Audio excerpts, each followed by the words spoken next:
Welcome, everybody, back to another episode of Milwaukee Beer Review. As always, I'm Josh. And I'm Ross. And we've got a little bit of a special presentation here tonight. If you saw our video from earlier this week, we got a chance to try some beers a little bit early from the Fermentorium. They are celebrating their 6th anniversary between their Cedarburg and their Wauwatosa locations.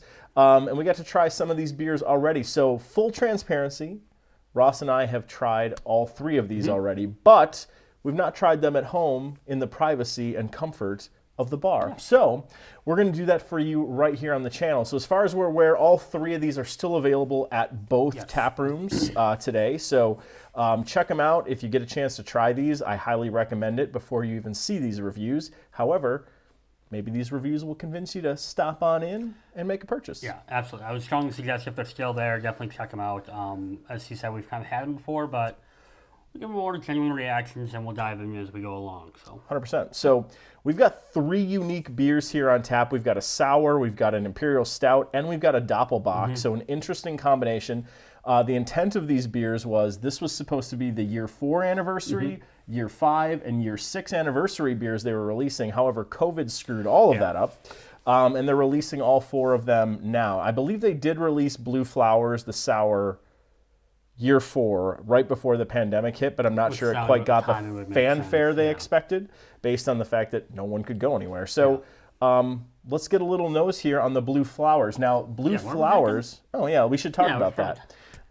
We're rusty. It's been 2 hours since we've done a video. So this is a fruited sour. So it is brewed with blueberry, pomegranate, hibiscus, elderflower, and orange blossom honey. So a lot of things going on here.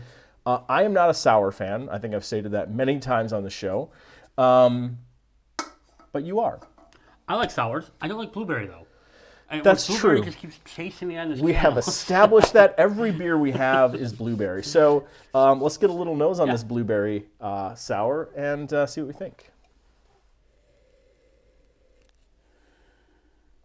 It's just got super strong sour characteristics. It does, but not like that, like overly tart, overly just like punch in the middle sour, in my opinion.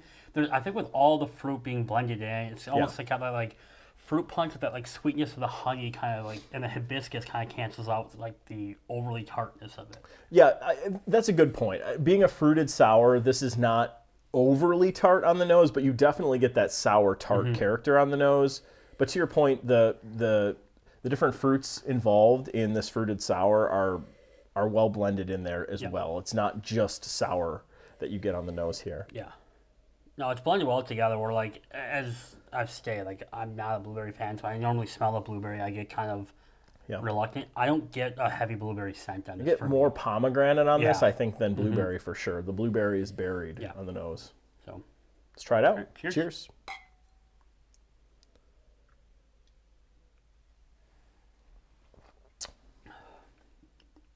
Man.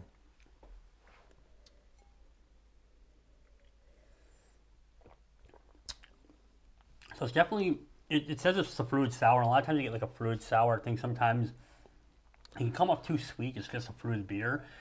This is definitely a sour. It's got that like quick tart punch. But the hibiscus and the honey sweetness really kind of help balance it out. And like it's a smooth beer all the way through. Real tasty. I think to your point, the honey kind of reins in the fruited characters a little bit and gives us a little more viscosity to it. But I'd still say it's probably light to medium body. It's nothing heavy. Mouthfeel on this hits that category. Front end of this beer, definitely like sour on the tongue. Like front end of this beer, the fruit hits you right away, but then kind of dissipates. What lingers is actually the tart sour character and a little bit of the blueberry pomegranate notes kind of file out the end of the beer on the back end to me. But I like the fact that the fruit kicks in and then you do get the sour. If you want a sour, I mean, that's the character you want leaving out the back end of the beer. You got to have an appreciation for a sour beer to drink this. You can't just go into this thinking, oh, it's going to be fruit and everything and ignore the sourness aspect that's going to come out on this one. I agree. But yeah, to your point, I mean, the fruits do a really good job kind of balancing it out. The hibiscus and honey do a real good job with that. Look at this one on Untappd. Again, this is not a style I gravitate towards. I'm going to easily give this a 4. I think it deserves a 4. It's a great beer. I would love to drink this in the summertime. It's just really tasty. There are very few sours that I would classify in that category. I'm just not a sour fan. That being said, I would put this at a 4 as well. I think this is just, it's a really good beer. If I'm going to drink a sour, this is the kind of sour I want to drink. Exactly. It's just really solid. It's really good. Well done. Really well done. All right, moving on. We got their 5th anniversary beer, which was supposed to be released last year, but obviously with everything going on, they weren't able to get to it. So this one is Rivers Turn to Wood. This is an Imperial Stout aged in cognac and bourbon barrels, which is right up our alley. And it doesn't say on the can, but I believe they said last night this comes in about 10%. Yeah. So it's got a kick to it, but it's not over the top or anything. But not crazy. Yeah, so skill and nose on it. 5th year anniversary. Oh. Yeah.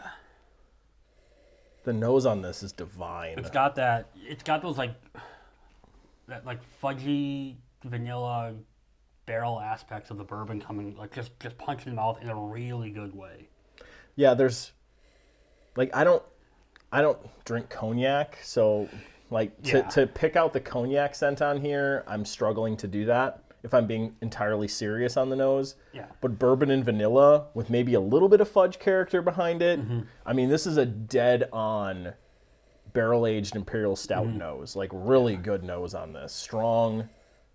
Yeah. And we've mentioned from a cognac standpoint, it's just basically, it's brandy, but it's brewed in a very specific area of France. And you and I both drink brandy, but it's in old fashions and things like that. So we haven't had just like, so again, you and I are not experts in that. No. So won't claim to be. Exactly.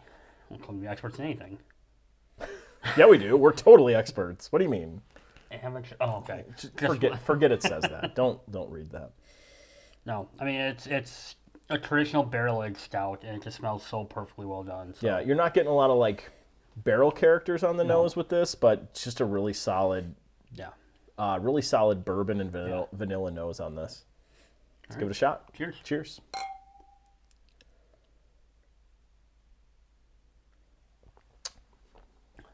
Oh, yeah, it's a heavy mouthfeel. Not heavy, but it's definitely got a little viscosity behind it. It's real smooth though. Like it doesn't bite with the bourbon, but you taste it all the way through with that little bit of fudginess, but the vanilla really kind of just mellows everything out in a really nice way.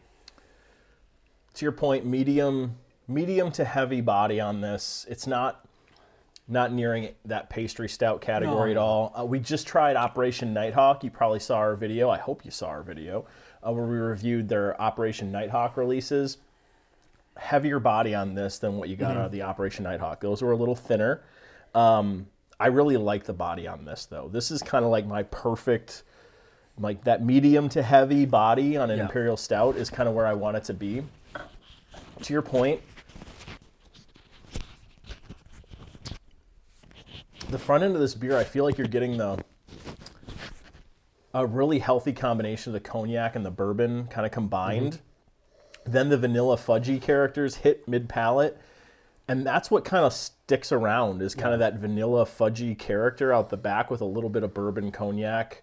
But the prominent note that stays on the tongue is the vanilla and a bit of that fudge character. To me, that's just... No, it's really well done. And I kind of mentioned with the sour, like that'd be a great beer for like summertime.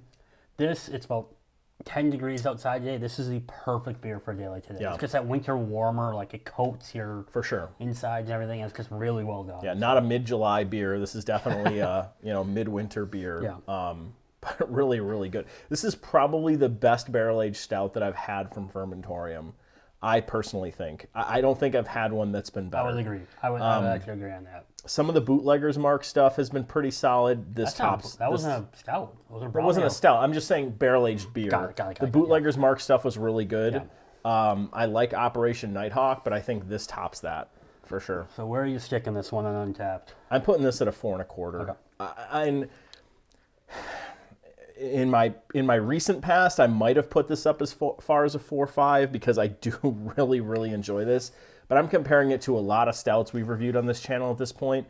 I think 4 1/4 is a really fair score for this. I think this is just You cannot go wrong with this beer. If you like barrel-aged stouts, you've got to try this because it's got some unique characteristics going on in here too with that cognac. It's just really solid.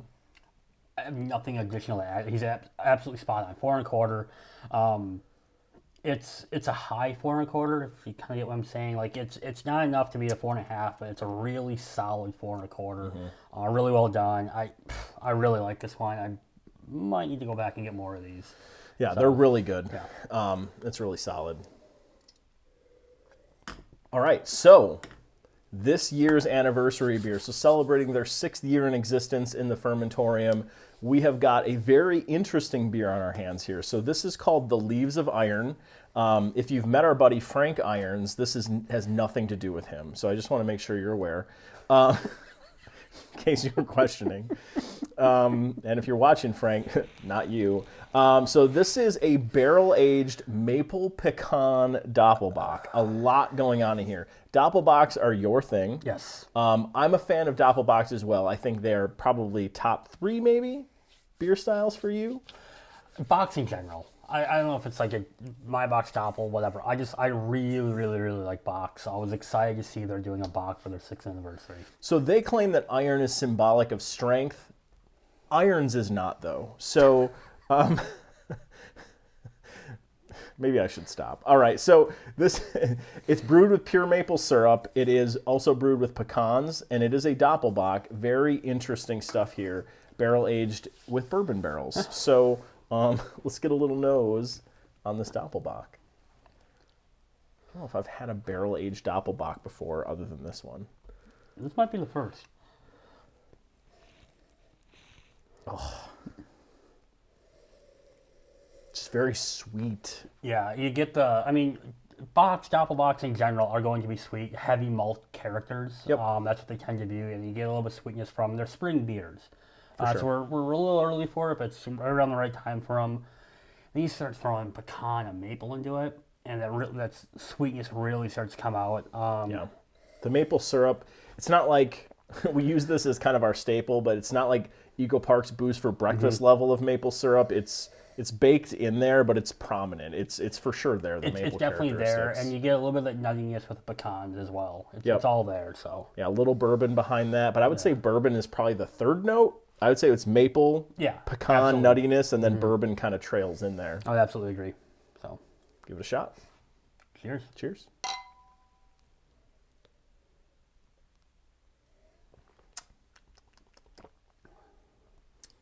Oh, that's such an interesting beer right after that one. It is. Again, it's very, very smooth. This one's a little more carbonated than the stout that we just had, which isn't surprising considering it's a bock. The flavor profiles up front is just a blast of that maple, the pecan, a little bit of that bourbon, and that really kind of mellows out as it goes through. It doesn't. I wouldn't say it loses the flavor. It softens as it goes through. It follows the nose really well. Yeah. Like you get the maple, the pecan, you get a little bit of that bourbon. To your point, up front, it's the maple pecan. The bourbon sneaks in behind it, and then they just kind of fade as you get towards the back end of the beer. It's actually it's a very gentle spirit presence on this. Yeah. Like if you're not a big fan of barrel-aged beers, you could probably drink this and be happy because it's not crazy prominent, but for the barrel-aged lovers, it's there. Yeah. And for, again, like as Josh kind of alluded to, I really like Doppelbocks, and because I've drank a lot of them, you can tell this is definitely aged in something. But someone who's never maybe had a Doppelbock or anything would I don't know if they pick up the bourbon so much in this. I think they'll just assume that's kind of the maple and the pecan coming through. But I think if you put this next to a traditional Doppelbock, it's going to be blatantly obvious that it's a different kind of beer. You're not quite getting the dark malt flavors to this that you get with a Doppelbock. I think because it's buried by those other adjuncts. Agreed. But I really like this. No, this is really good. Really good. This is really, really good. This is a great series. It's a really good honestly, series. For 3 different anniversary beers in a row, 3 completely different beers, and all 3 of them are winners for different reasons. Yeah, and I'll give Fermentorium a lot of credit. A lot of times, I'm not knocking a brewer that does this, but a lot of times a brewery does, we're going to do the same anniversary beer every year. I think it's awesome that they completely change up their style year to year to year, because these are 3 completely different beers for the same basically event, which I think is really cool to do. So. And that Doppelbock, with all the craziness going on there, you could almost consider that a Tank 8 beer. Could be a Tank 8. Could be a Tank 8 idea. That's another show. We'll get into that another time. So where would you put this on Untappd? I'm struggling with this one because I like it slightly more than I like it in the sour, but I like it slightly less than I like the stouts. I have it somewhere in that 4 to 4.5 or 4 1/4. I'm going to give it a 4, but really I want to give it like a 4.15 if I could. Can't do that. Okay, so I'll give it a really, really, really, really good 4. Okay. 0.15. That's fair. I'm going to give it that slight bump up to a 4 1/4. I think just the uniqueness of this gives me the personal authority to give it that little bit of a bump up to a 4 1/4. I do agree with you. It's somewhere in that range. I'm going to put it at a 4 1/4 though. I think just because like who barrel ages a Doppelbock? Yeah. Like no one. Yeah. So, it's a great Tank 8 idea and it ended up in the Fermentorium. So really, really good stuff. I like this. I think it's a darn good beer and a darn good series here for these last 3 years. So good stuff. So thanks again to Maggie for giving us a little bit of early access to this stuff. A lot of fun to get a chance to taste this a little bit early. We're pretty big fans of the Fermentorium as a brewery, and it's fun to be able to do this series. So check them out. I think what's their website? I'll put it right down here. I think it's fermentorium.com. thefermentorium.com. Yeah. We'll throw that right down there. Check them out. You can still find these beers, as we said earlier, at the brewery, at either of the tap rooms in Wauwatosa or Cedarburg. So check them out. If you want to try these things, they should have them available. Outside of that, check us out on the rest of our social media channels. We are on Untappd. We are on Facebook. We are on Instagram. We are on Twitter. We are here on YouTube. Like, comment, subscribe. Smash that subscribe button or that like button or whatever you want to smash. Press it. You can press it, click it, whatever you want to do. But we'll be here. We've got tons more content coming for you. The plan is to have this video out before our Wisco Beer Bracket series starts. So hopefully you enjoy all of that great content coming. And we'll see you in a future episode. Thanks, everyone. Bye-bye. Bye.